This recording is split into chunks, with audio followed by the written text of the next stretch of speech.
Quero saudar os irmãos com a graça e a paz do Senhor Jesus. Amém. Meus irmãos, vamos abrir nossas Bíblias no Salmo de número 44, será o salmo da nossa exposição nessa noite. Salmo 44, e vamos ler esse salmo.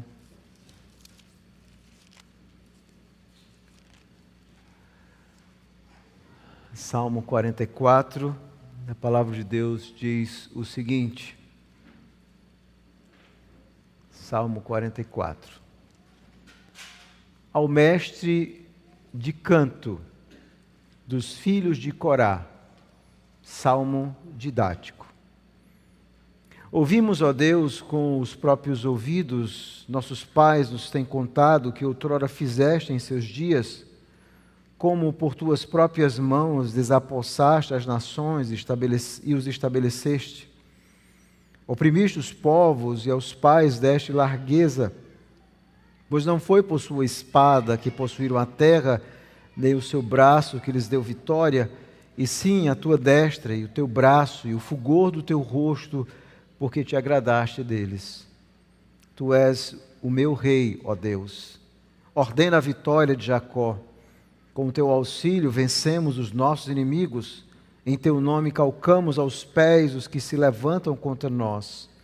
Não confio no meu arco, não é a minha espada que me salva, pois tu nos salvaste dos nossos inimigos e cobriste de vergonha os que nos odeiam. Em Deus nos temos gloriado continuamente e para sempre louvaremos o teu nome. Agora, porém, tu nos lançaste fora e nos expuseste à vergonha, e já não sais com os nossos exércitos. Tu nos fazes bater em retirada à vista dos nossos inimigos, e os que nos odeiam nos tomam por seu despojo. Entregaste-nos como ovelhas para o corte e nos espalhaste entre as nações. Vendes por um nada o teu povo e nada lucras com o seu preço. Tu nos fazes opróbrio dos nossos vizinhos, escárnio e zombaria aos que nos rodeiam. Põe-nos por ditado entre as nações, alvo de meneios de cabeça entre os povos. A minha ignomínia está sempre diante de mim. Cobre-se de vergonha o meu rosto ante os gritos do que afronta e blasfema à vista do inimigo e do vingador. Tudo isso nos sobreveio, entretanto, não nos esquecemos de ti, nem fomos infiéis à tua aliança, não tornou atrás o nosso coração, nem se desviaram os nossos passos dos teus caminhos, para nos esmagares onde vivem os chacais e nos envolveres com as sombras da morte. Se tivéssemos esquecido o nome do nosso Deus, ou tivéssemos estendido as mãos a Deus estranho, porventura não teria atinado Deus, Ele que conhece os segredos dos corações? Mas por amor de ti somos entregues à morte continuamente, somos considerados como ovelhas para o matadouro. Desperta, porque dormes, Senhor. Desperta, não nos rejeites para sempre. Porque escondes a face, te esqueces da nossa miséria, da nossa opressão, pois a nossa alma está abatida até o pó, e o nosso corpo como que pegado no chão.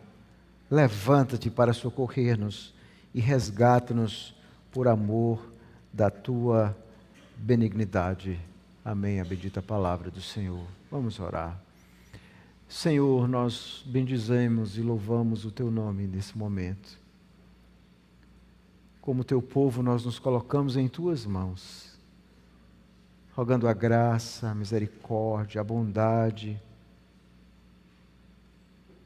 e rogando sobretudo a iluminação do teu Espírito sobre as nossas vidas, que Ele traga paz ao nosso coração, refrigério, mesmo em momentos onde enfrentamos situações adversas em nossas vidas.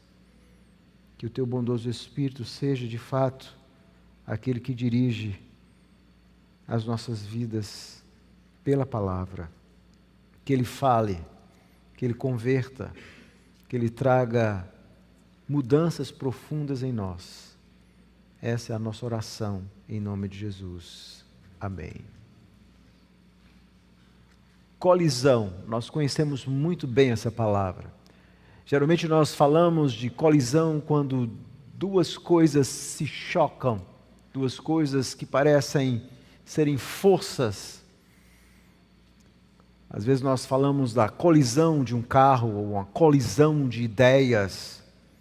Geralmente a ideia de colisão implica coisas antagônicas ou opostas que se tocam, se embatem uma à outra.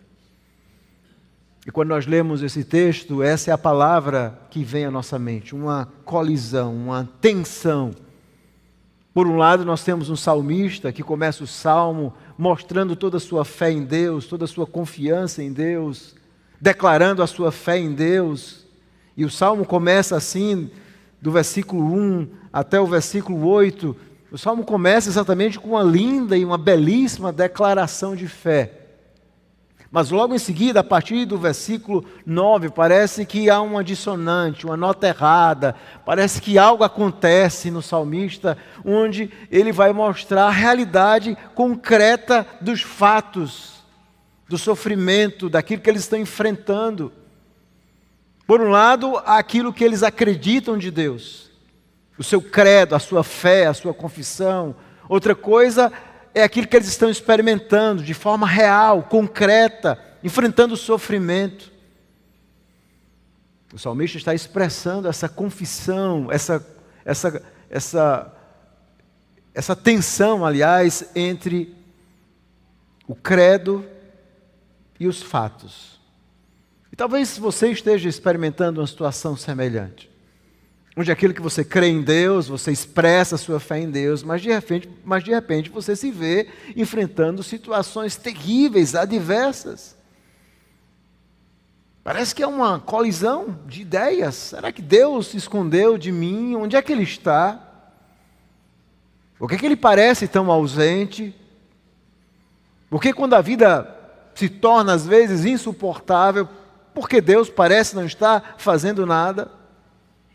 Observe como o Salmo começa falando a respeito de Deus. Ouvimos, ó Deus, com os nossos ouvidos, nossos pais nos têm contado o que outrora fizeste em seus dias. Ou versículo 4, Tu és o meu rei, ó Deus, ordena a vitória de Jacó. E veja o final, desperta, porque dorme, Senhor. O Senhor está dormindo, o Senhor não olha para nós. Aqui nós vemos essa tensão. E essa é uma tensão que não apenas o salmista experimentou, mas que em algum momento eu e você vamos experimentar na nossa vida. É aquela tensão quando o mundo e a nossa vida parece operar sem intervenção de Deus. Eu creio que Ele existe, mas parece que Ele está lutando contra mim. É parecido àquilo que Jó experimentou, onde Jó parece que se vê tendo Deus como seu próprio inimigo. Parece que as coisas não estão acontecendo como ele havia planejado. Você já experimentou isso em sua vida? Se você já experimentou, é por isso que esse Salmo 44, é muito importante para você e para mim, porque em algum momento nós vamos experimentar isso. Agora vamos analisar esse Salmo. Bom, o livro de Salmos, na verdade, é aquilo que Calvino chamava o espelho da alma, porque de alguma forma quando nós estamos lendo, nós vamos nos encontrar nos salmos.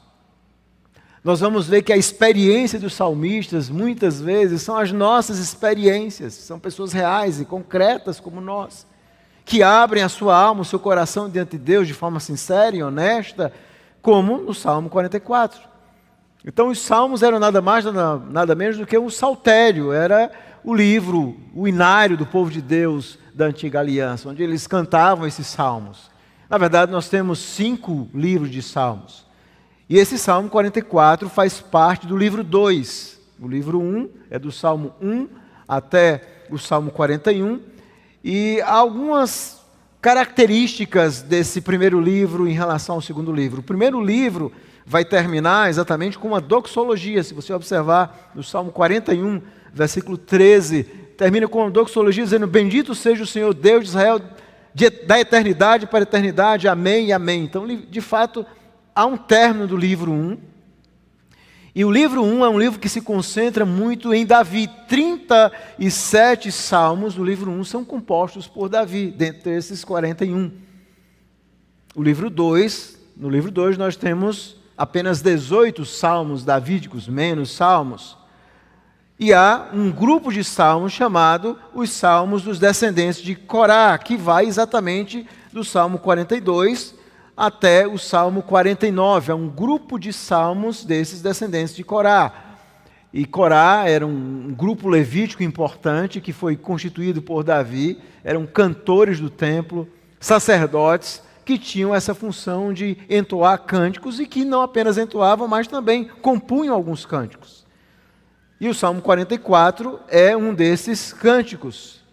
Esse segundo livro, ele é um livro que tem uma característica também um pouco diferente, porque no primeiro livro há uma grande incidência em retratar Deus como sendo o Deus Yahvé, o Deus Javé, o Deus da aliança, é o nome mais comum que é atribuído para Deus.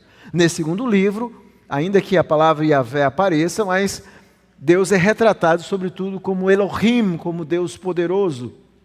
Há uma tendência de retratar Deus dessa forma, como nós vamos ver nesse próprio Salmo 44, onde Deus está sendo tratado como sendo Elohim. Nós também temos vários tipos de salmos. Cada salmo era diferente do outro, então você vai ter alguns salmos que eram salmos claramente de ações de graças, onde o salmista escreve para agradecer a Deus. Outros salmos eram salmos de lamento, onde os salmistas enfrentam em um momento de problemas para expressar a sua dor e o seu sofrimento. Nós temos alguns hinos, nós temos salmos de gratidão a Deus, nós temos salmos messiânicos, nós temos vários tipos de salmos. Mas que tipo de salmo é o Salmo 44? Bom, o Salmo 44 ele não se ajusta bem a nenhuma categorização. É por isso que ele tem sido chamado um salmo híbrido. Porque o salmo começa como ações de graças. É um salmo também de confiança. Mas aos poucos a sua confiança, do versículo 1 a 8, vai se transformando em um salmo de lamento, um salmo de sofrimento. É por isso que nós não podemos categorizá-lo apenas de uma forma. E qual o contexto desse salmo? Bom, o salmo não diz, os salmos no geral, poucos deles expressam o contexto onde ele foi composto, mas os estudiosos têm, à luz do próprio salmo, observado que é possível que esse salmo retrate um momento onde o povo perdeu a batalha.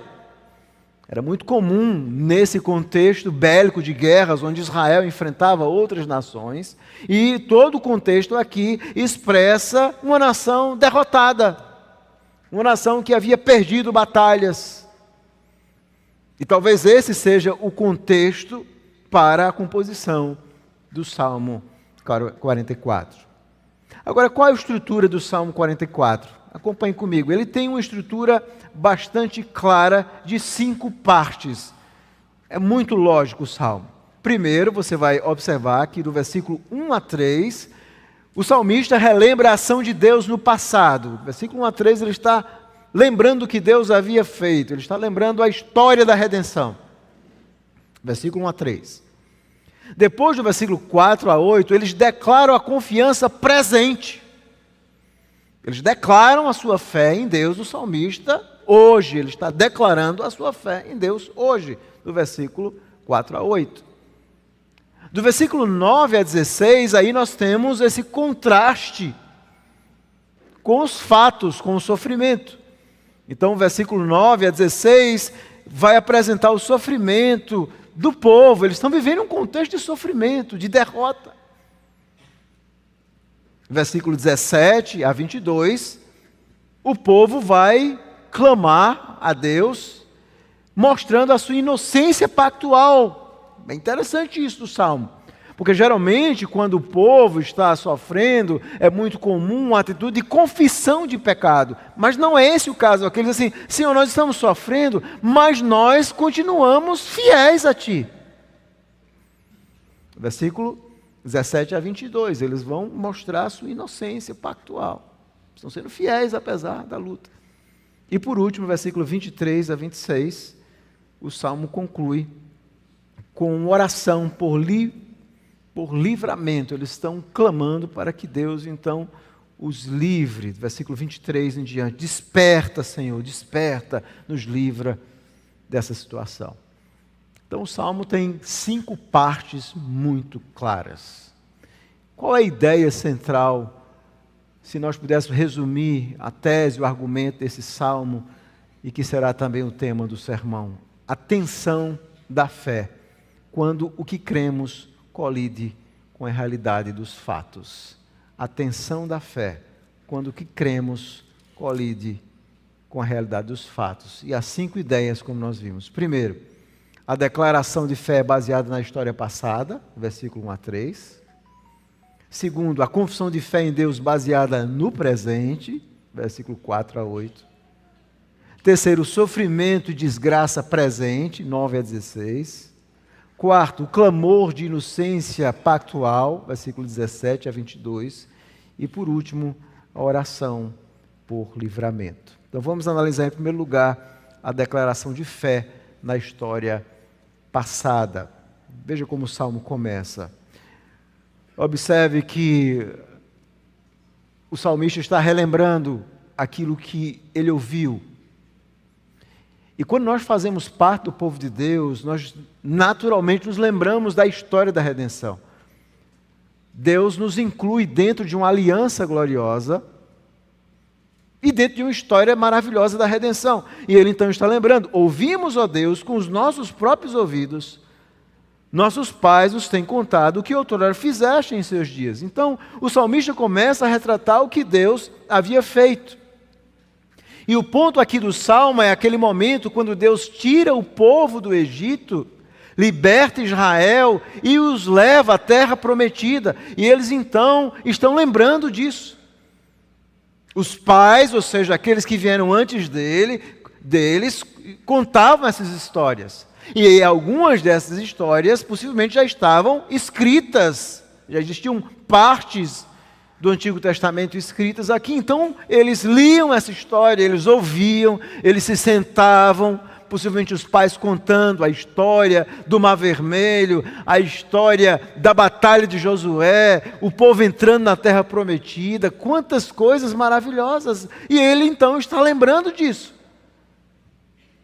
É Deus quem havia criado a nação, Deus havia amado Abraão, Deus havia escolhido Abraão, Deus havia feito uma aliança da graça com Abraão, Deus havia escolhido Israel para ser o seu povo. Não havia dúvidas disso. E ele então está lembrando.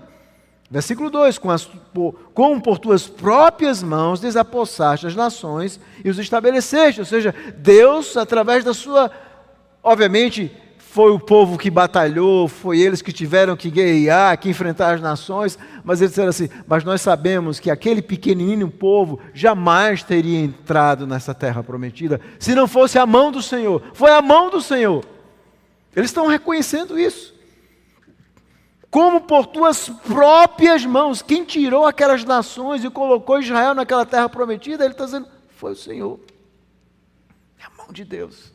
Era impossível. Lembra quando os espias são enviados à terra prometida? E eles dizem assim: nós somos como gafanhotos à vista deles. Eles são grandes, são homens gigantes, são fortes. E apenas Josué e Caleb dizem: ei, vamos, se nós confiarmos no Senhor, o Senhor vai nos dar a vitória. E Deus de fato fez isso. E o salmista está reconhecendo isso. No versículo 3 ele deixa mais claro isso.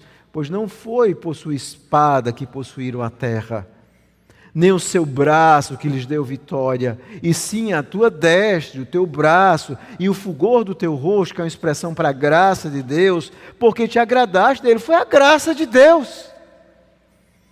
Então ele está lembrando essa história maravilhosa do pacto, da graça. Deus amou um povo, Deus escolheu um povo, Deus chama aquele povo para entrar na terra prometida, para que através desse povo a história da redenção se desenvolva na terra, culminando com a vinda do Messias de Cristo, o descendente da mulher, anunciado em Gênesis 3,15. Essa história maravilhosa e graciosa de Deus. E o salmista está lembrando Ele está declarando, olha, nós queremos em um Deus vivo, os nossos pais nos contaram isso. Tudo foi a mão de Deus, não foi a nossa espada, não foi a nossa força. E a nossa vida é assim, quando nós olhamos a nossa história também, nós vemos que é isso. É a bondade de Deus, a graça de Deus. Veja a bondade de Deus à nossa volta, né? Quantas coisas nós não construímos já. Uma comunidade tão pequena, veja esse edifício, quantas lutas nós já não travamos, quantas coisas que eram impossíveis aos nossos olhos. E a gente vai ver na bondade de Deus na nossa vida, na sua casa, na sua família, no seu lar. A bondade de Deus. Os pais haviam contado isso. Deus é bondoso. E talvez os filhos de vocês vão crescer e vão perguntar: mas como é que foi feito isso? Com fé, com luta. Nós vemos a bondade de Deus. Então o salmista está lembrando, Deus foi bondoso. É a declaração de fé baseada naquilo que Deus fez. Mas não apenas os pais mostravam e contavam a fé. No versículo 4, o salmista vai mostrar a sua própria confissão de fé. Veja, no versículo 4 a 8, nós temos a confissão de fé expressa pelo salmista, baseada nesse Deus presente. Veja como o versículo 4 começa: Tu és o meu rei, ó Deus. Ele está dizendo, não apenas tu eras o Deus de nossos pais, mas agora, hoje, nesse meu mundo concreto, aquela escolha que os nossos pais fizeram de te servir, hoje nós também te servimos. Tu és o meu rei, ó Deus. E aqui nós vemos que ainda que o salmo no primeiro versículo tem um aspecto comunitário, ouvimos, mas aqui no versículo 4 tem um aspecto profundamente pessoal. Tu és o meu rei, ó Deus. Alguns estudiosos acreditam que talvez esse salmo tenha sido composto para ser cantado como uma espécie de função coral, onde um grupo cantava representando o plural e alguém cantava representando o eu, a pessoa, o singular. Por isso que há essa variação no salmo. Nós não sabemos. Mas o fato é que ele diz no versículo 4, Tu és o meu rei, ó Deus, ordena a vitória de Jacó. Com o teu auxílio vencemos os nossos inimigos, em teu nome calcamos os pés, os que se levantam contra nós. Ele está dizendo, nós cremos que o Senhor é nosso rei, é o Senhor que tem nos conduzido, o Senhor não mudou, o Senhor tem nos dado vitória. No versículo 6, ele declara a sua fé, versículo 5, aliás, versículo 6, desculpe. Não confio no meu arco e na minha espada que me salva. Ele está declarando a mesma fé dos seus pais. Ele havia aprendido isso com seus pais. Olha, a vitória, as bênçãos de vocês não vêm da agilidade de vocês, vêm de Deus. E eles assim, nós cremos nisso. Nós cremos que a nossa vitória vem de Deus. Então, eu não confio no meu arco, não é a minha espada que me salva. E mais uma vez nós vemos essa variação para o plural, pois tu nos salvaste dos nossos inimigos e cobriste de vergonha os que nos odeiam. Deus tem dado vitória contra os seus inimigos, em Deus nos temos gloriado continuamente, para sempre louvaremos o teu nome. Então nós te louvamos, tu és o nosso rei, nós confiamos no teu poder, o Senhor nos dá vitória. E ele termina essa parte dizendo, e nós louvaremos o teu nome para sempre. Se o salmo terminasse aqui, seria de fato um belíssimo salmo de ação de graça. Ponto final. Nós vamos te louvar. E às vezes a nossa vida é exatamente isso. Nós declaramos a nossa fé, expressamos a nossa confissão em Deus. E dizemos, nós louvamos o nome do Senhor, nós exaltamos o nome do Senhor, ponto. Mas a vida não há um ponto, irmãos. A vida é cheia de reticências. Tem mais coisa. E quando nós chegamos no versículo 9, parece que o salmista vai desdizer aquilo que ele tinha dito.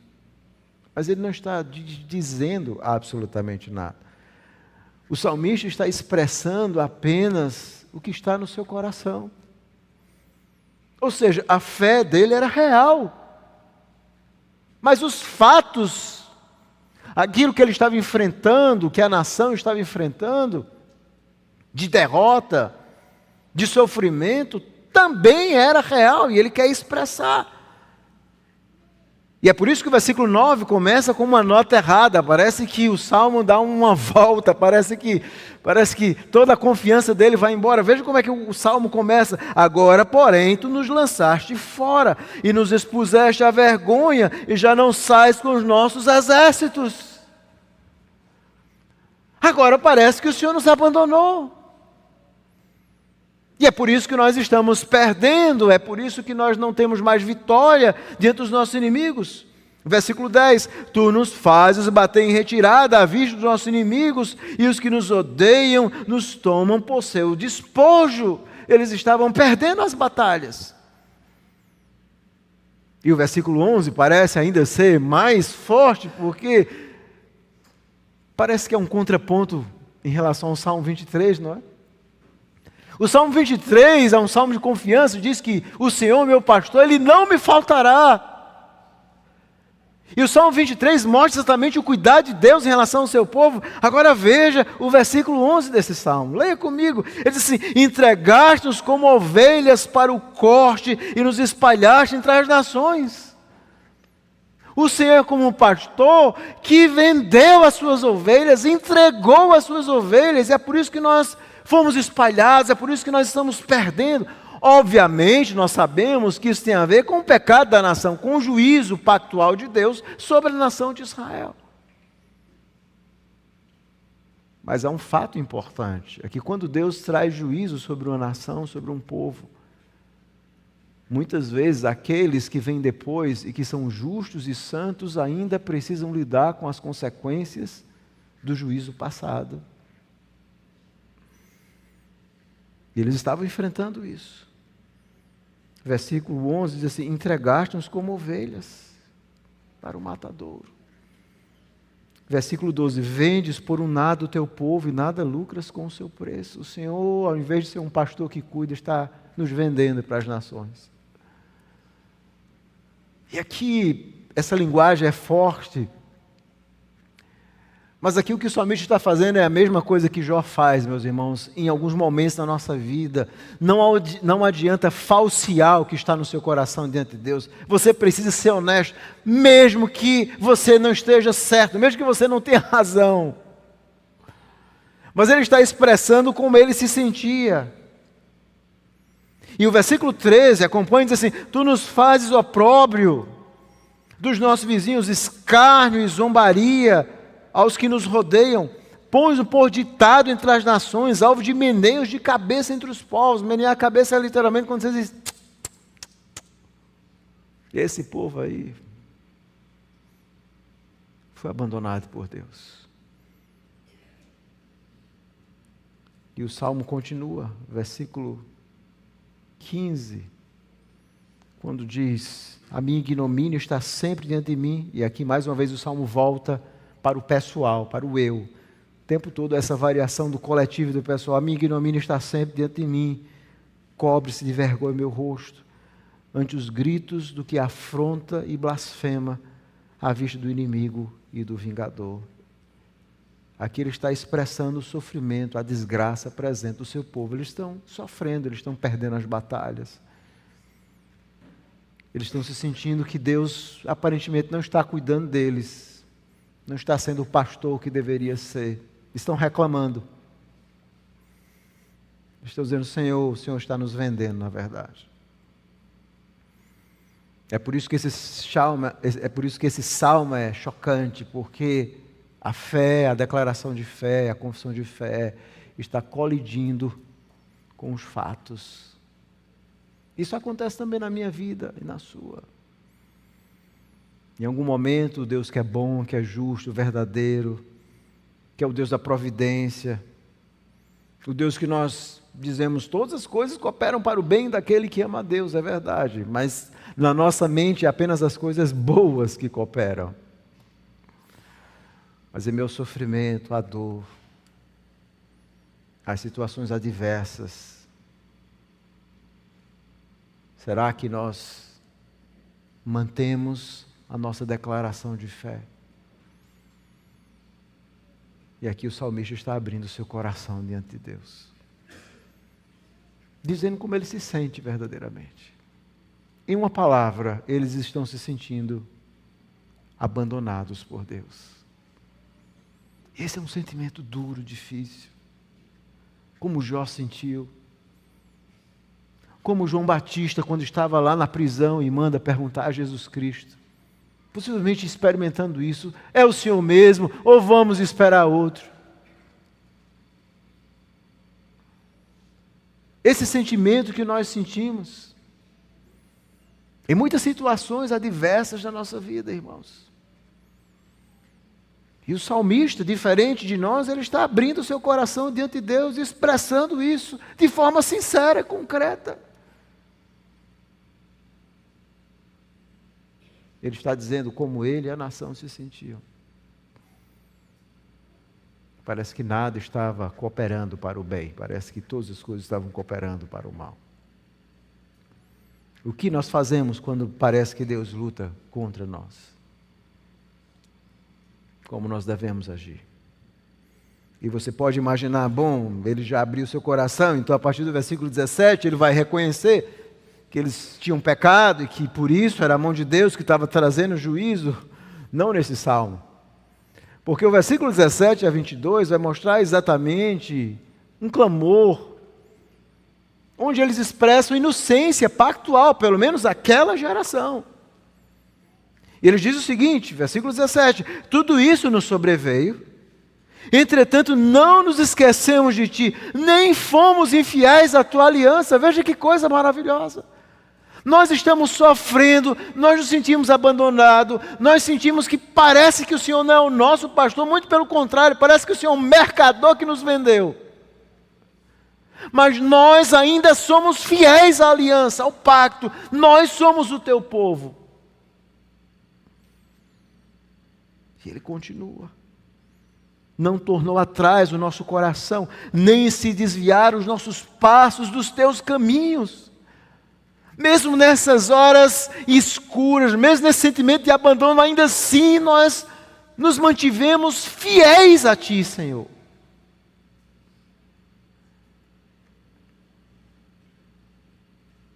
Os nossos passos não se desviaram dos Teus caminhos.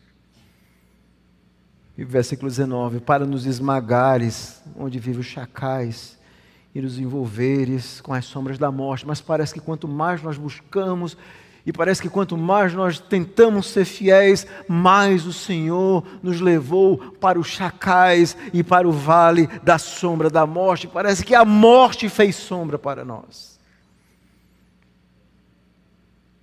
E o versículo 20, ele continua.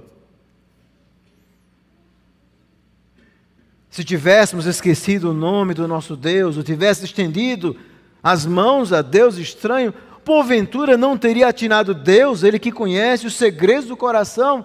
Se o nosso problema fosse idolatria, o Senhor conhece os nossos corações, o Senhor sabe que nós não somos idólatras. Nós temos sido fiéis a Ti. E o que acontece com a nossa fidelidade? Ele vai dizer no versículo 22. Por amor de Ti, nós somos entregues à morte e continuamente somos considerados como ovelhas para o matadouro. Quanto mais nós servimos ao Senhor e nos dedicamos e somos fiéis, parece que o Senhor está nos levando como aquela ovelhinha para o matadouro. Aqui nós vemos esse clamor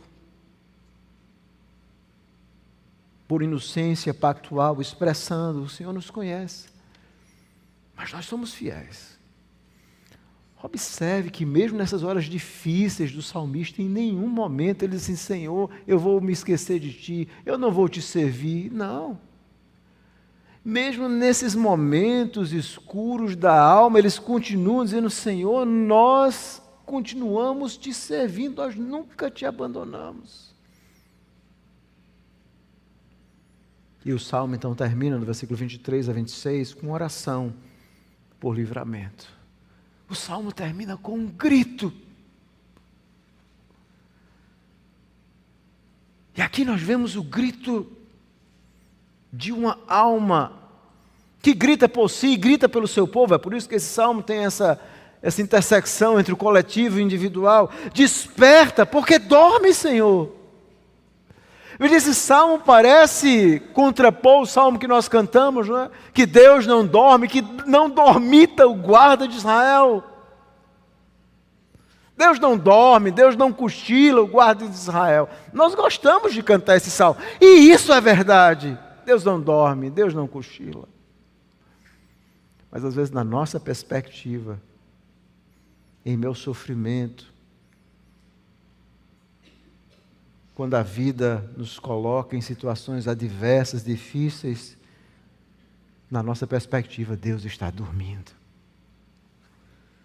E o salmista diz: Senhor, desperta, não nos rejeite para sempre. Versículo 24: por que escondes a face e te esqueces da nossa miséria e da nossa opressão? Pois a nossa alma está abatida até o pó, e o nosso corpo como se apegado no chão. Levanta-te para socorrer-nos e resgata-nos por amor da tua benignidade. E a ideia de benignidade, a recede, é uma palavra importante, por amor da tua aliança. A recede, e essa palavra é muito importante no Antigo Testamento, que é traduzido por benignidade, misericórdia, amor, bondade. A recede significa o amor pactual de Deus. É o amor incondicional de Deus pelos seus eleitos, pelo seu povo, por aqueles que estão em aliança com Ele. Então é esse amor que Ele apela: levanta e socorre-nos, por amor à tua recede, à tua aliança. Ele diz: eu sei que o teu amor é incondicional, mas levanta, Senhor, nos socorre, tem misericórdia de nós.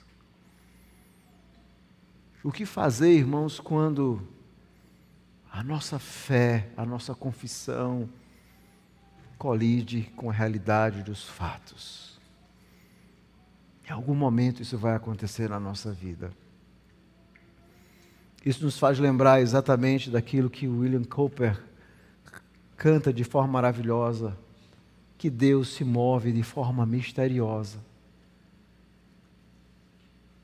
E não apenas isso, não apenas o fato de que Deus se move de forma misteriosa, mas o fato de que Deus é um Deus que nos leva por caminhos onde muitas vezes o Deus da graça parece ser o Deus do juízo contínuo sobre nós. E nessa música de William Cowper, que foi um jovem que enfrentou um terrível problema da melancolia, William Cowper, um homem brilhante, um dos maiores compositores e poetas cristãos da história, mas que enfrentou terríveis problemas, inclusive mentais, e que teve que lutar com isso ao longo da sua vida. Ele escreve essa música: Deus se move de formas misteriosas para realizar suas maravilhas. Ele imprime suas pegadas no mar e cavalga sobre a tempestade. Ele está fazendo referência a um salmo que diz que o caminho de Deus é sobre o mar, ou seja, você não enxerga. Você já viu um passo de alguém no mar, uma marca no mar? O caminho de Deus é desse jeito. É como se Ele estivesse cavalgando sobre o mar e você não entende, você não enxerga. É isso que Ele está dizendo. E Ele continua: fundo em minas imensuráveis, de habilidade que nunca falha. Ele entesoura os seus desígnios brilhantes e opera sua vontade soberana. E ele diz, o William diz o seguinte, em uma estrofe desse cântico: vós, santos medrosos, renovai a coragem. As nuvens que tanto temeis são grandes em misericórdias e irromperão em bênçãos sobre vossas cabeças. Não tenham medo.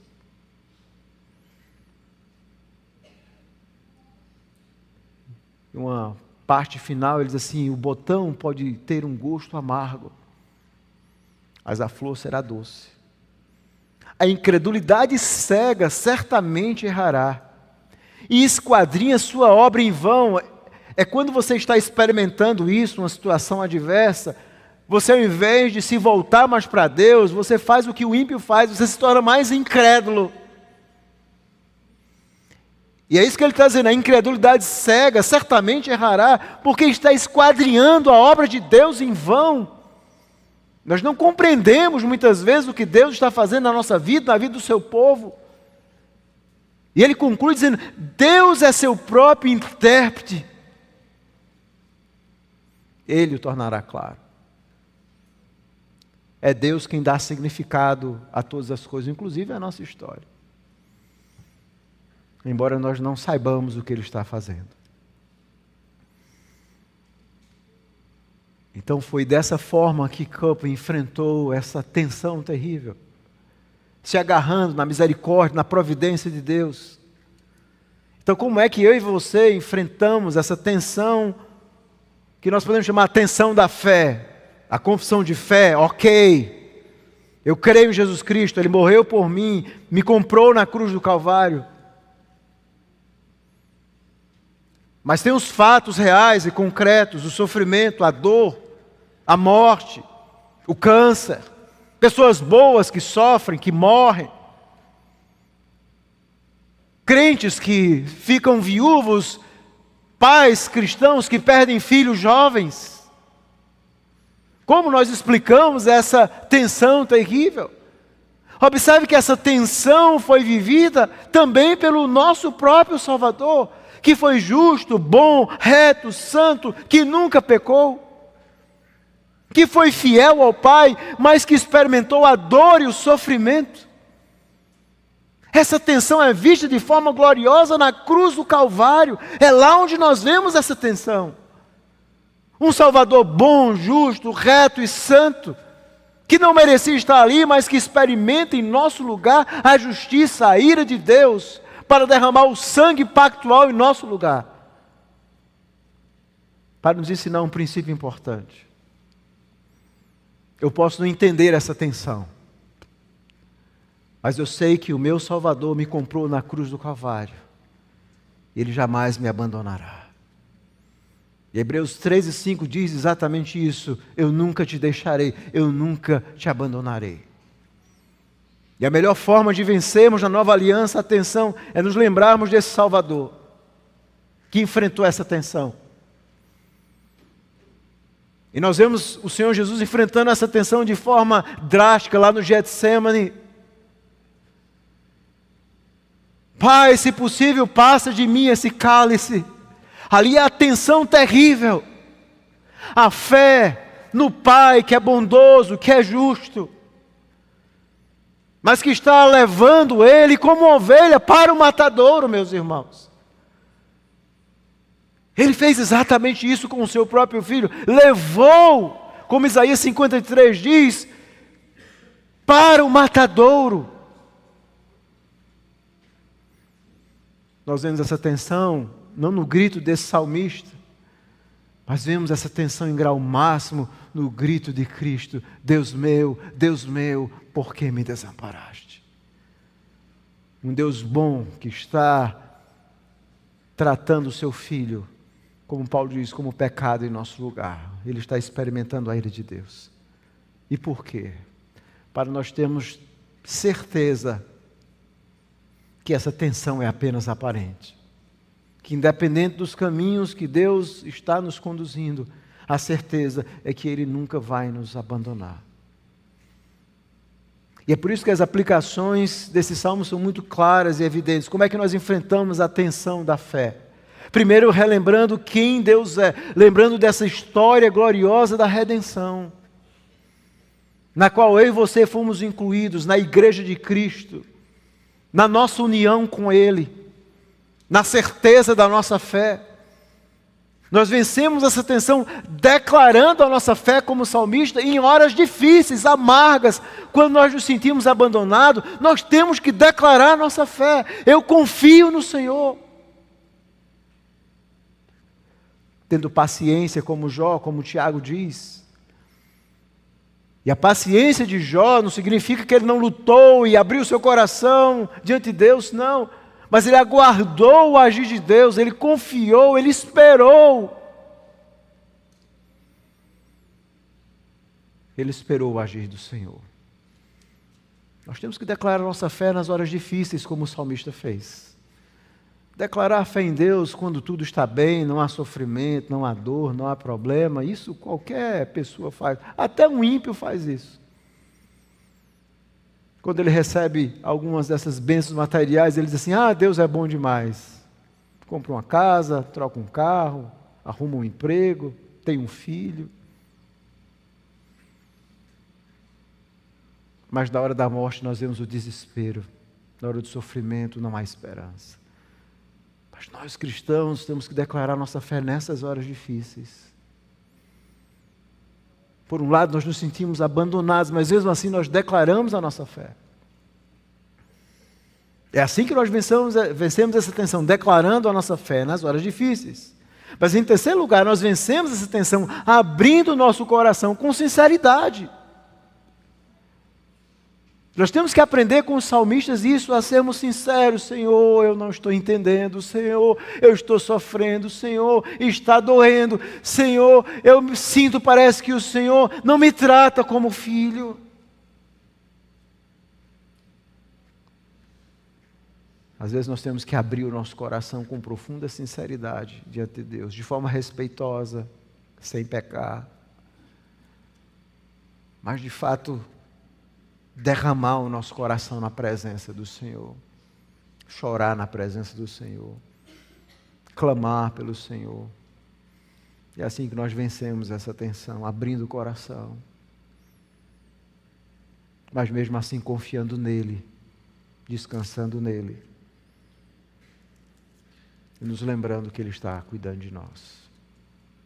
Esse salmo, versículo 44, Salmo 44, o versículo 22 é um texto que é citado por Paulo, exatamente lá em Romanos 8, 36, se você abrir a sua Bíblia, e é interessante o contexto que Paulo cita esse salmo, e é bem possível que, pelo fato dele citar esse versículo em Romanos 8, 36, é bem possível que esse salmo estivesse na mente do apóstolo Paulo, quando ele estava compondo esse texto aqui do versículo 31 até o versículo 39, que é um texto que nós conhecemos muito bem. E Paulo aqui no versículo 36 vai citar especificamente esse salmo. E é bem possível que isso esteja na mente de Paulo quando ele está compondo essa seção. E o que é que diz 8, 31 a 39? É exatamente o que nós cantamos, que na providência de Deus não foi combinado. É exatamente isso que nós cantamos. Nada vai nos separar do amor de Deus que está em Cristo. Ele diz exatamente isso. Que diremos, pois, à vista dessas coisas? Se Deus é por nós, quem será contra nós? Aquele que não poupou o seu próprio filho, antes por todos nós o entregou, porventura não nos dará graciosamente com ele todas as coisas? Quem tentará acusação contra os eleitos? Se Deus é Deus quem os justifica. Quem os condenará? É Cristo Jesus quem morreu, antes quem ressuscitou, o qual está à direita de Deus e também intercede por nós. Quem nos separará do amor de Deus? Quem nos separará do amor de Cristo? Será tribulação, angústia, ou perseguição, ou fome, ou nudez, ou perigo, ou espada? Como está escrito, ele vai citar o Salmo 44, por amor de ti somos entregues à morte o dia todo, fomos considerados como ovelhas para o matador, ou seja, nós podemos até morrer por causa de Cristo, mas isso não vai nos separar dele. O pior que pode acontecer na nossa vida é a morte, mas nem a morte nos separa de Cristo. E é por isso que ele vai dizer no versículo 37, em todas estas coisas, porém, somos mais que vencedores por meio daquele que nos amou. Porque estou bem certo de que nem a morte, nem a vida, nem os anjos, nem os principados, nem as coisas do presente, nem do porvir, nem os poderes, nem a altura, nem profundidade, nem qualquer outra criatura poderá separar-nos do amor de Deus que está em Cristo Jesus, nosso Senhor. É assim que nós vencemos a tensão da nossa fé. Lembrando, abrindo nosso coração com sinceridade, mas lembrando da nossa profunda união com Cristo, uma união inseparável. Uma união inseparável. Mas em último lugar, nós vencemos essa tensão clamando por socorro, como o salmista fez. Desperta, Senhor. Desperta, me socorre. Levanta-te. Tem misericórdia. Age. E nós temos que aprender a clamar pelo Senhor. A buscar o Senhor. A vir mais perto do Senhor. E é isso que a nossa geração tem desaprendido na hora da dor, do sofrimento, da doença. Nós temos, obviamente, confiado muito mais, e obviamente não há nada de errado nisso, em você buscar uma ajuda médica, fazer a sua consulta médica. Mas nós temos perdido a fé em um Deus que faz coisas extraordinárias, que cura a nossa enfermidade, que cura a doença, que intervém em situações reais e concretas. E nós temos perdido essa fé viva, verdadeira, de clamar por socorro e dizer como somos desperta, Senhor, Tu és o Deus da aliança, por amor do Teu nome, nos socorre, levanta-te, Senhor. Clame a Deus por socorro.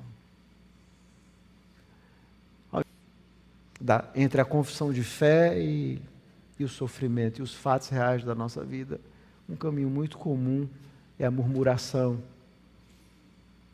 reclamar de Deus, dizer que nada dá certo em sua vida, tudo dá errado.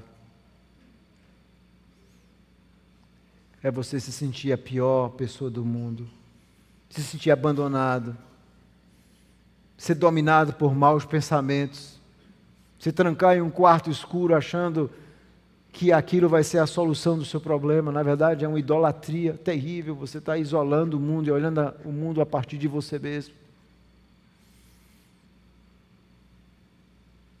Nós vencemos esses conflitos da alma,